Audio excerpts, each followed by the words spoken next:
that there's some things I hate about PowerPoint, and I figure it's kind of my duty to point them out. So here we go. Here's common PowerPoint mistakes. Number one, people tend to put every word they are going to say on their PowerPoint slides.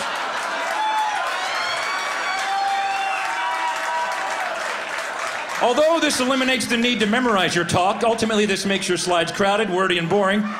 You will lose your audience's attention before you even reach the bottom of your first slide.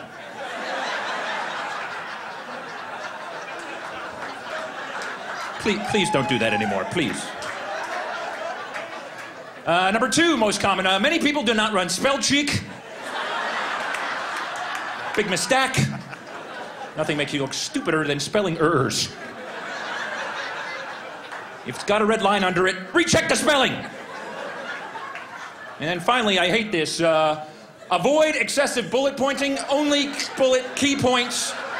Too many bullet points, and your key messages will not stand out. In fact, the term bullet point comes from people firing guns at annoying presenters.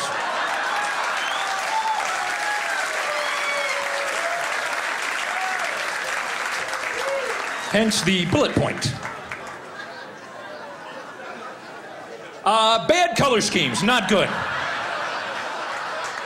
Clashing background and font colors can lead to distraction, confusion, headache, nausea, vomiting, and loss of bladder control. I can't stay on that one too long. Here's something I've noticed. The number of PowerPoint slides you have in your talk, the less useful your talk actually is. Unfortunately, my presentation is right there. I've also noticed this. People love to pack data into their presentations. They shove more and more data thinking it's better, but it's not. The more data you have, the harder it is to read your slide, and the effectiveness plummets.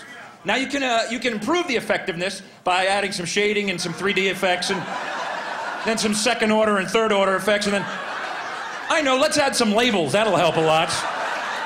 And that's pretty much every marketing slide I've ever seen right there. Yeah. Then some like VP of marketing standing there going, "It's real clear in Q4. What the hell are you talking about?" Now, I'm into in animation. People become animators in PowerPoint. You can have things flying all over the place, and that can be good. If you're a visual learner, that will improve the effectiveness of your performance. But if you're easily distracted, more animations, and people have no idea what you're talking about. They're just, "Wow, that is cool, wow."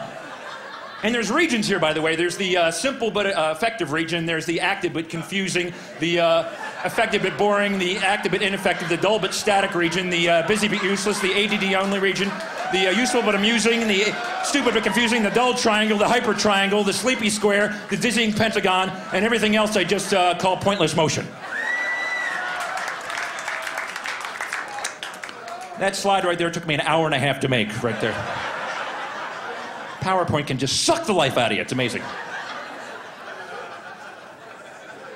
I've also come up with this. It's a kind of a little science I've invented called font analysis. Basically, the font you choose says something about who you are as a person. There's a huge list of fonts, and you choose one, and that says something about you. So be careful the font you choose. For example, if you choose Courier New, it happens to be my favorite, you're probably organized and structured. If you choose Matisse, it means you're artistic. And if you choose Times New Roman, it means you're lazy, apathetic, and unimaginative, and you always use the default. Oh. A lot of Times New Roman people. Welcome. We have some more. If you use freehand script, you're a horrible speller, so you try to hide it with a hard-to-read font. Very smart. If you use Gothic, it means you're very pale and you wear black. And if you choose Wingding, it means you're a nerd and you have no life. In fact, if you know what those symbols mean, you will never have a date. Trust me. Don't bother.